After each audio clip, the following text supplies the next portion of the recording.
Welcome back, everybody. It's Andrew here. President Biden just flipped when it comes to his stance on changing the filibuster rule. And this is going to have massive implications when it comes to getting stimulus checks for seniors done in this next stimulus package. So let's discuss the details, what just happened, and what we expect to happen next. But before we jump into it, do me a quick favor. As always, hit like, hit subscribe, and share this channel with anyone who you think might find this helpful. This is a community for seniors, and my job here is to be a voice for you and be a voice for seniors to make sure President Biden keeps his promise to increase Social Security, increase SSI and ssdi, and even approve a stimulus check for seniors in this next stimulus package. So thank you so much for your support, and if you really want to support my work, subscribe to my second channel and become a member of this channel.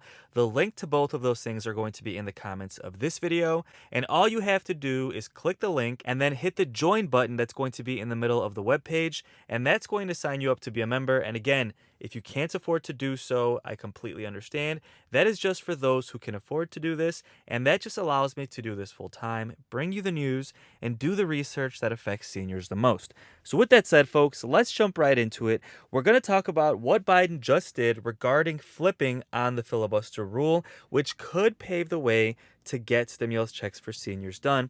But before we do that, let's do a quick update on daily trending news. As always lately, one of the main things trending is inflation. I've had thousands of seniors in the comments of my videos every single day saying, Andrew, food is going up, pork is going up, rent is going up, bills are going up, everything is going up. And this 5.9% COLA simply wasn't enough. And this is exactly why Bernie Sanders is still fighting to get that stimulus check for seniors included in this package. And the inflation data for December just came out this morning, and it looks like inflation just got a little bit worse. It is up month over month 0.5%. So compared to last month, compared to November, prices went up 0.5% in December. And when you compare that to December of last year, prices are up 7% from 1 year ago. And of course, that's historic. And at this point, it's almost like we're getting used to a historic inflation every single month. And again, this is why seniors need the help more than ever.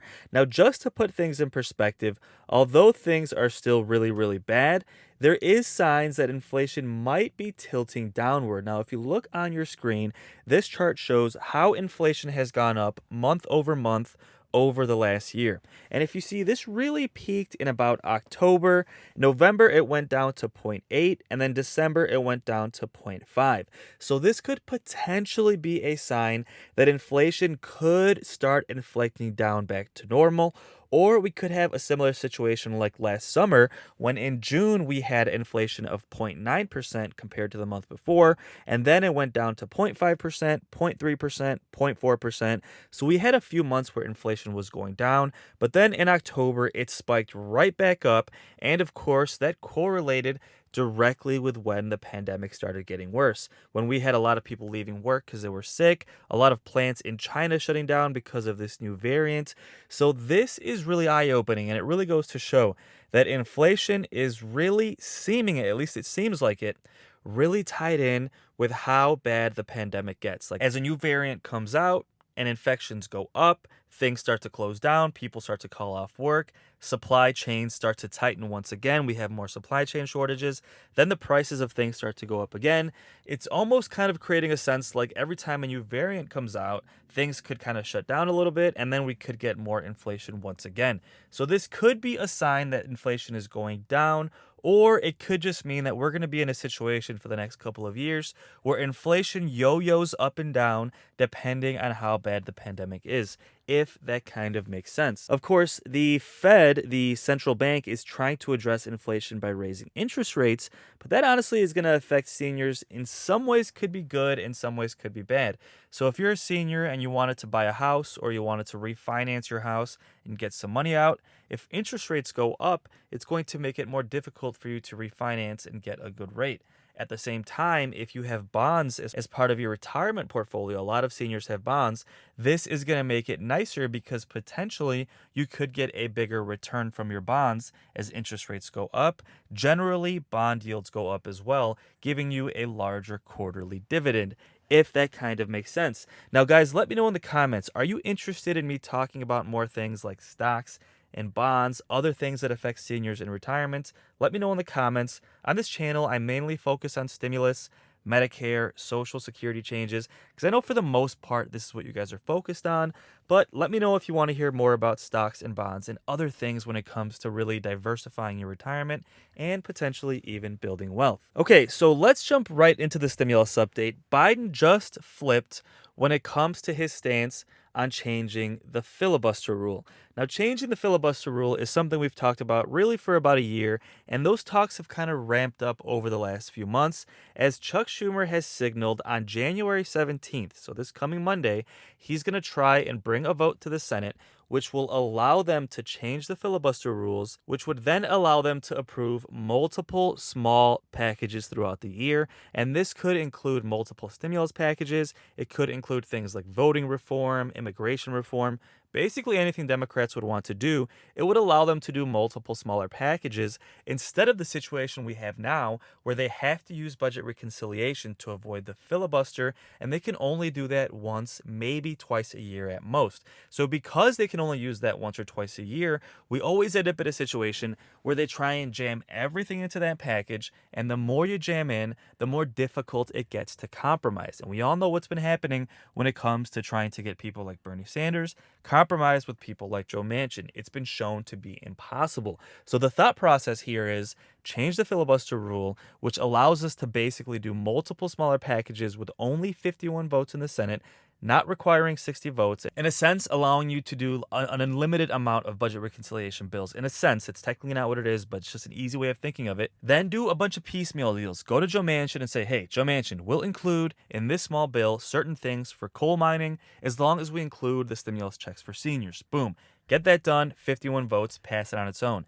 Then you can move on to the monthly stimulus payments for families. Hey, we'll do this as long as we include this, this, and this for Joe Manchin. Boom. Get that done in a smaller package. And it even allows you to do multiple smaller packages depending on how the economy is doing, right? So if certain variants get worse, you can approve smaller stimulus packages to hold you over for a few months.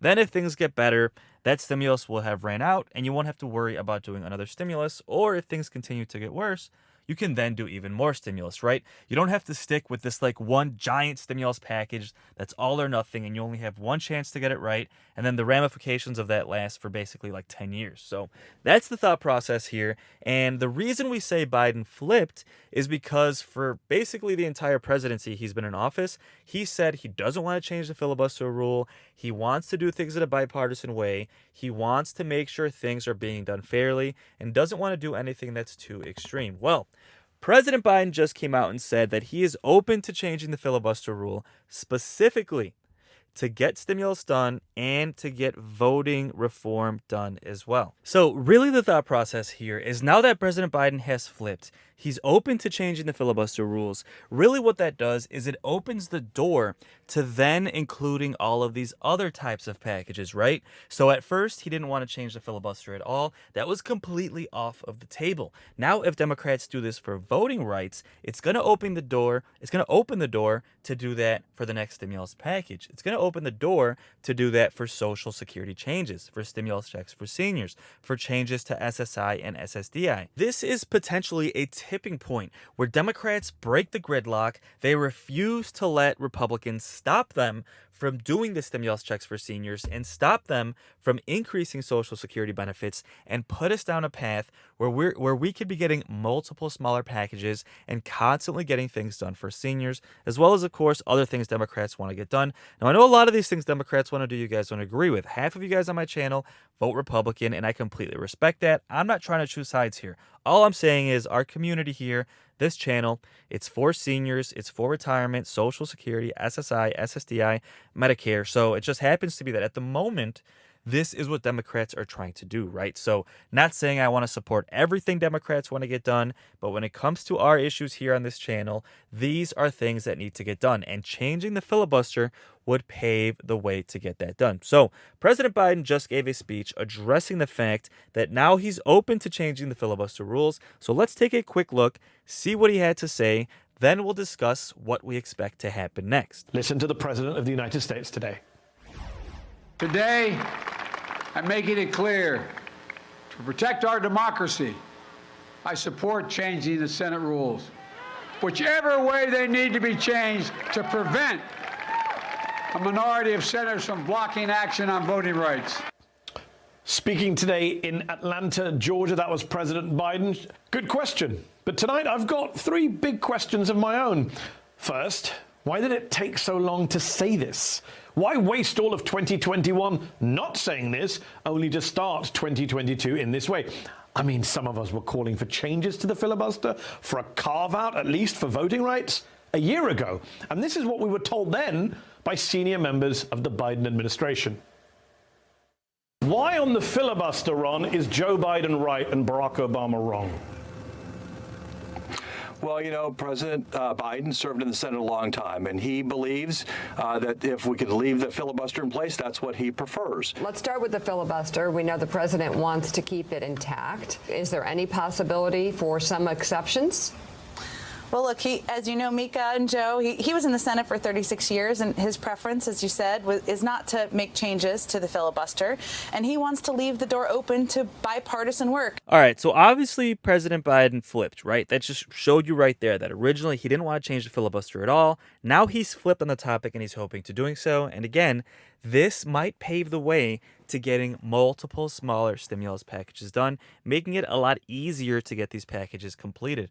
Now, with that said, the one major caveat here is we would have to get Joe Manchin on board. So this isn't something that could be done without Joe Manchin. And basically, a lot of people are asking, well, if Joe Manchin won't vote for the stimulus package, why would he vote to change the filibuster? And you're not wrong if you ask that. But basically, our only hope here would be is that Joe Manchin would have to make the political calculation that by not voting for the massive stimulus package, that's going to make him look good enough in Republican state West Virginia to then be able to kind of sidestep Republicans, change the filibuster rule. He will take a hit politically, right? He will lose some votes, but he's going to have to make that calculation. Can he change the filibuster rule with Democrats and still survive when he goes up for re-election in West Virginia?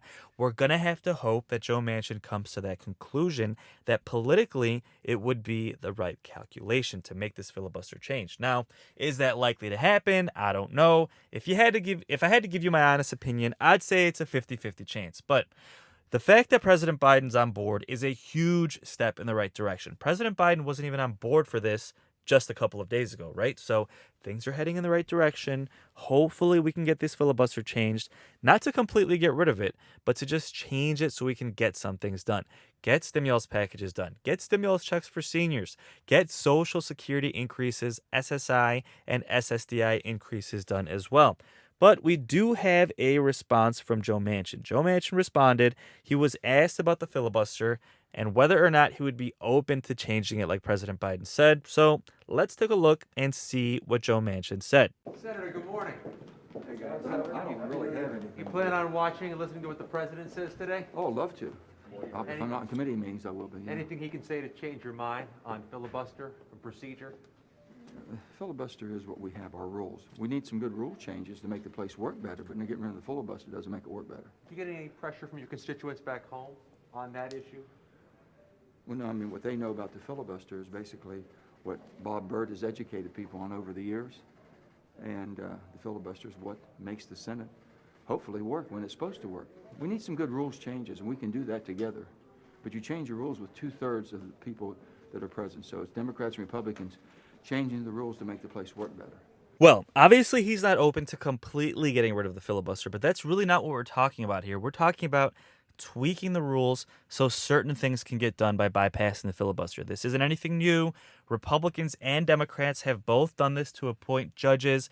Most notably, Mitch McConnell did this to appoint Supreme Court judges during President Trump's presidency. Democrats did it for lower-level judges during Barack Obama's presidency. So this is nothing crazy. This is something that's been done before. But again, we're going to have to wait and see if this actually takes place. And the first attempt to this is supposed to happen on January 17th when Chuck Schumer said he's going to bring this to a vote in the Senate. So don't forget to subscribe, and I will keep you posted as things develop. If this actually takes place, it will bring us one step closer to getting stimulus checks for seniors done, getting the next stimulus package, and even getting Social Security, SSI, and SSDI increased as well. So please subscribe. I will keep you posted as things develop. Now, to end this video, I'm going to leave you with a clip from Senator Bernie Sanders talking about the need to get the stimulus package done, the fact that seniors need this stimulus check more than ever, and he thinks that Joe Manchin really doesn't understand what the people of West Virginia and this country need. So Bernie continues to fight, and he continues to give interviews, speeches, press conferences, fighting for seniors and fighting for the American people. So if you'd like to stick around, do me a quick favor, stick around, listen to what Bernie says, and let me know your thoughts on that in the comments. So with that said, folks, thank you so much for watching. I hope you're having a great day, and I'll see you on the next video. You know, these are, Seth, really tough times for our entire country. I think maybe the most difficult times in our lifetimes, and we got to recognize that. And I'm a senator, and I got work to do, and I've got to do it. I think this COVID thing is driving everybody crazy. I know you had to deal with it yourself, and we're worried about the kids, and we're worried about isolation and mental health and stress and jobs and everything else. And we're fighting now to preserve American democracy. Hopefully there'll be a vote in the Senate in a week, which will override Republican efforts to suppress the votes and impose extreme gerrymandering. And we're got to deal with climate change, and we got to deal with oligarchy and income and wealth inequality. So, these are tough times for the country. And I think hopefully we're going to get over this crisis sooner than later. And move this country in a direction that it has to go. This is one of the issues where we have got to involve the American people in doing exactly what they want. Nobody knows what's in Build Back Better. They see a big word out there, phrase. But what it is about is finally demanding that the wealthiest people in this country start paying their fair share of taxes. Overwhelming support for that in the midst of income and wealth inequality. We want to lower the cost of prescription drugs because we pay the highest prices in the world. People say, do it. We want to expand Medicare to cover dental, hearing aids, eyeglasses, overwhelming support, childcare, climate change, and the need to create millions of jobs as we transform our energy system, affordable housing, making schools more affordable. So all of these issues are enormously popular. And what we have got to do is create a resonance with the American people that demands Joe Manchin and Kristen Sinema and everybody else, not to mention Republicans, start doing what the American people want rather than what wealthy campaign contributors or the big money interest wants. Seth, one of the things that has not really been talked about by the media very much, which is really, really quite extraordinary, is that the big money interests, and I'm talking about the drug companies, the insurance companies, the fossil fuel industry, and the very wealthy, are spending hundreds and hundreds of millions of dollars right now to make sure that Congress does not do what the American people want them to do. And that talks about a corrupt political system, but it also talks about the need for the American people to stand up and demand that Congress represent their interest and not just the 1%.